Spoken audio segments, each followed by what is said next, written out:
Hi there. Hello. Thank you for joining us. This is the 4th episode in the series we tagged Our Journey to Parenthood.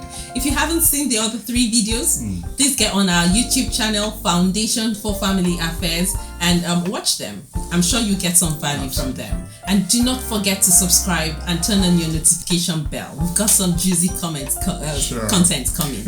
Okay, I am Chidi Akunna. And I'm Victor Akunna. Before we get on to the question we'd like to address today, we would like to say thank you to everyone for your feedback and your remarks. It's been wonderful sharing our experiences, and we're learning a lot from each other. Absolutely. So please keep them coming. Keep them coming. Thank you, guys. All right. So today we'll be addressing the question: do you regret having children late? Wow. Big question. Yeah, okay. So talking about in answering that, do I regret having children late? I don't believe things just happen. No. He makes all things beautiful in his time. Okay, you know the way they tell you, oh, there's delay is not denial. I believe there's no delay in God. So if something's happened, there's no better time for it to have happened than now. Okay, so talking from our own experience, as we look back on the years, wow, they've been years of activities that were emotionally draining, time consuming. And when we look at it, everything's just falling in place. And it just looks like, wow, this is just the best time to have had it. If it had happened before now, oh yes, we would have been grateful. Yeah. But for it to happen now, we're enjoying every bit of it. Well, for me, what I try to focus on is I can't control what happened for the past almost 8 years. I can't control that. I can't change it. I can bring that back. But what I can control is about the future.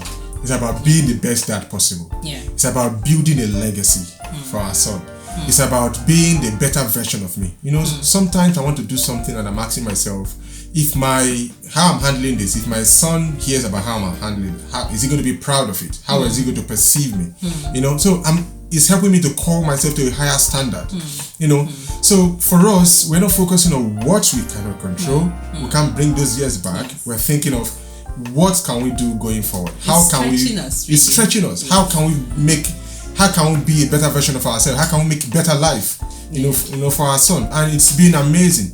We're reading a book on parenting the other day, and the woman who wrote the foreword of the book said something about the author, which we happen to know. And she said that he's in the best position to write this book, and she wrote a number of reasons. And one of the reasons she wrote was that this man trained his child, his son, so to the point whereby he finished university at the age of 17. Now, because we know this person personally, he is someone who didn't get married quite early, so he didn't start having children quite early as well. So, but eventually he was able to train up these children, because all of them were fantastic human beings, fantastic. This particular guy finished university at the age of 17 and is now being a role model to some of the people who got married before him. Another good example is the president of France. When he became the president, how was he? How old was he? 39 years. And we've seen people who've broken that record. So it's not about age. It's about looking at that child, thinking of yourself as a gardener, and looking at that child and saying, what is the potential of this child? How can I help him or her develop his or her own potential? And helping them to cultivate and to realize and to deploy that potential. That's what really matters. Parenting is a calling, it's a gift, it's a privilege. So not focusing on what you cannot control and focusing on how can you maximize every moment? How can you be that parent that your child can come to and confide in? How can you be that person that can listen to your child, that can understand, that can believe in him or her?